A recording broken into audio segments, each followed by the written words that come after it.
Hey everybody, welcome back to Layman Loans. In this video, we're going to see what is the difference between a necessity and a luxury. Many people advise don't go for very luxurious items, don't spend money lavishly, don't waste money on unwanted things. So, what is wanted and unwanted is a question of very debatable question, right? It varies from person to person. For one person, maybe a DSLR camera is a need, like they cannot be there without a DSLR camera because probably that is their job, that is their work, or that is their passion that's giving them some money. For another person, it could be just a hobby, and possibly that's going to be something which is not giving them any money, but they end up spending a lot of money on that. So let's first assume let's first understand what is a necessity and what is a luxury. Necessity is something which is without which you will not be able to survive. So that is a basic need for you. Assume you are a student. What is a basic need? You need good clothing, table, good chair to study, and books, materials, cost for transportation, and good standard of education. All these things are needs. Can you go to the school in a school bus? You can. But instead of going to the school in a school bus, you say you want to go to a school only in a Ferrari. Then technically you consider to be looking for something luxury. All right. So you come rather from a necessity, you come to the bracket of a luxury. So now let us see what is a luxury actually.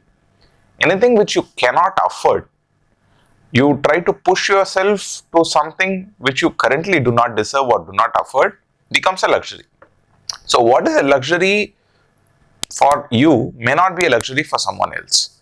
So if A.R. Rahman is actually coming in Rolls Royce to a music event, he is considered to be living a normal lifestyle only because he has worked his way for last 40 years in order to live the lifestyle what he is currently living, and for him to go in a car worth 2.5 crores is just normal.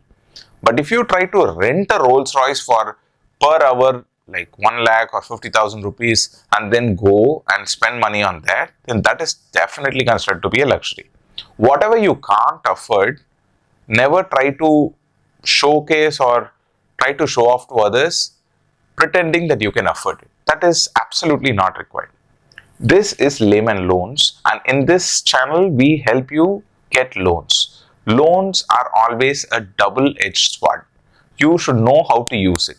Never use loans for unnecessary things or things which are of absolute luxury and no resale value.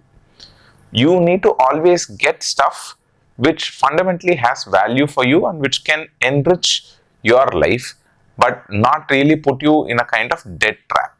You have to know what is a debt trap. Whenever you're trying to get a loan and you are unable to pay the loan with the current income what you have, that's a trap. Never ever get into that. When you will actually get into it is when you go beyond your necessities. Your necessities have to be very clearly defined. So assume you have a family of 3 to 4 members. A 2 BHK house is more than enough to fit your family. A maximum 3 BHK house is more than enough. Now instead of renting a 2 BHK or a 3 BHK, you are trying to buy a home with in a very prime location which is 3 to 5 times the amount what you can afford for an EMI, then definitely that's considered to be a luxury. If you save enough money and try to delay the gratification, okay, this is one of the most important terminologies which you have to know. It's called delayed gratification. Instead of getting immediate gratification, that is immediate satisfaction on you think something, you want to do it, immediately you did it. Instead of that, if you try to delay the process of happiness, process of getting that to such an extent that you can save enough money to afford it and then make a calculative move by taking loan in order to get it, then that is completely fine. There are so many people who are still earning quite a lot of money and still living in a house which is a rented house, and they have multiple houses which they own and they get money from all those houses, but they still live on a rented house.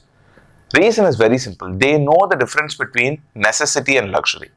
Always go for luxuries when you have enough cash flows which can actually meet up all those luxury. You have to have a lot of free cash flow.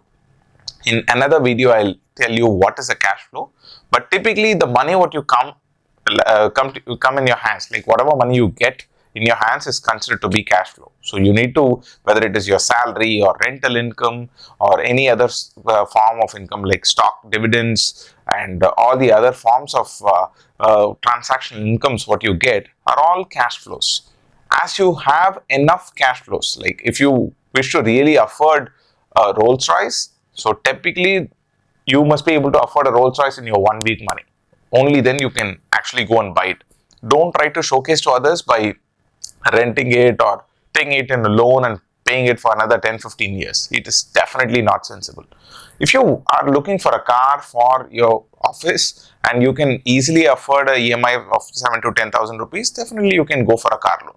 If you are looking for a home and you, instead of paying rent, you can pay an EMI, you can definitely go for a home loan. That is absolutely not an issue. Never try to overdo an expense and try to pretend as if you are rich. That's what happens a lot nowadays in Instagram and Facebook. People always try to show themselves happy. They try to always showcase themselves as they are living the moment and they are traveling around the world spending all their time. That is not the way the real life actually works. So never try to make your finances go wild and never try to go broke just by seeing all the videos what people are posting in Instagram and Facebook. It is your life and you need to live it in the most calculative and frugal manner so that you can live a very fulfilling and happy life and you can make a better life for your kids tomorrow. I hope this video is useful to you all, and if you are looking for tax planning or financial planning advices, you can always feel free to reach to us by filling up the form mentioned in the description and the comments below. Looking forward to connect with you all the next one.